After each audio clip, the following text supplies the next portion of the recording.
Hello, welcome to the show. It's Money and Markets. I'm Charles Boyd, your host, and glad always to have you here. Now, quite interesting news we're getting from the Kenyan market, and it is about the interest rate on treasury bills. Now, for the first time in 8 years, the 364-day paper has hit the 15% interest mark. Now, this is over 15%, and the same goes for the 91-day paper and the 182 paper, which are slightly closer to the 15% mark. Now, this is quite interesting, of course, on the investor side, but worrying equally to both the taxpayers and the borrowers. Now, for the taxpayers, it increases the tax burden because if government borrows at that rate, it means the tax burden grows. Now, for the borrowers, especially the private sector, the concern is always being crowded out of the market. Now, we'll be delving into these and more issues of the economy of the region in our subsequent shows. Again, it is Money and Markets. Welcome to the show, and I need to remind you from the onset that this show is brought to you by Emirates. Emirates, fly better.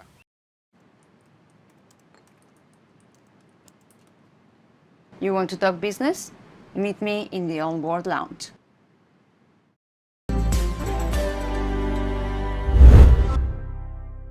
Now, the dairy subsector is one of those areas that can easily turn around Uganda's economy because clearly we seem to have a comparative advantage, if you compare to our neighbors in this sector.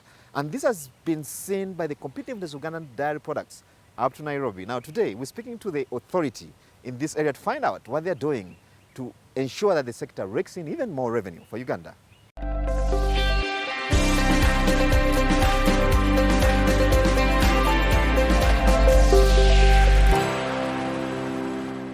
As a country, we have moved strides in the dairy industry, where we are looking at production increasing from 400 million liters in 1986 to currently 3.8 billion liters. We are looking at a growth of about more than 11% per annum. And this has been attributed to the government of Uganda's effort to invest in the dairy industry, but also the enabling environment in terms of policy frameworks that have been put in place to ensure that there is supportive infrastructure and environment to aid the private sector to participate in the space after liberalization. Because previously there were only two processing companies, Jessa and Dairy Corporation Limited, which was owned by the government. And as we speak, we have more than 160 processing factories, which are big, medium, and cottages, with installed capacity of 3.4 million liters per day. In terms of transportation, we have seen very strides in terms of growth, looking at the current transportation capacity of 1.26 million liters per day, where milk is transported from the milk collection centers to the processing facilities in cold chain movement. And this, of course, the milk has to be transported under cold chain infrastructure for it to remain very okay. Now, this has gone together with value addition, where we are having so many products that are processed out of the bulk of the milk that is produced by the farmers. We are exporting to different destinations, and because of our milk being produced organically, but also the strength of the regulatory framework under Dairy Development Authority, where we have testing capacity from the farm by using mobile vans to the regional offices where there are laboratories. The National Analytical Laboratory that is accredited gives confidence for consumers to take our Ugandan processed milk.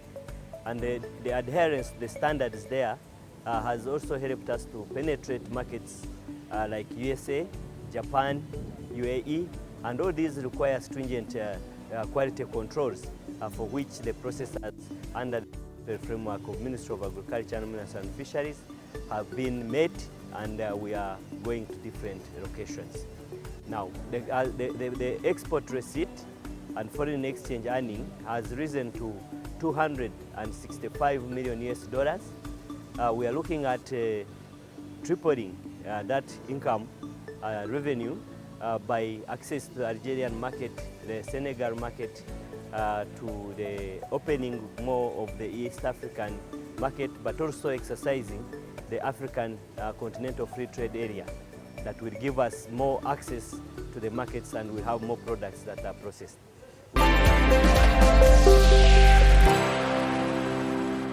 At over 10 trillion Uganda shillings, NSF Uganda is one of the most liquid institutions within this country. Now, there are those who maintain that most of this money should be invested within the confines of Uganda. However, officials at the fund maintain that big money can be made beyond Uganda. Let's find out why they maintain this line of argument.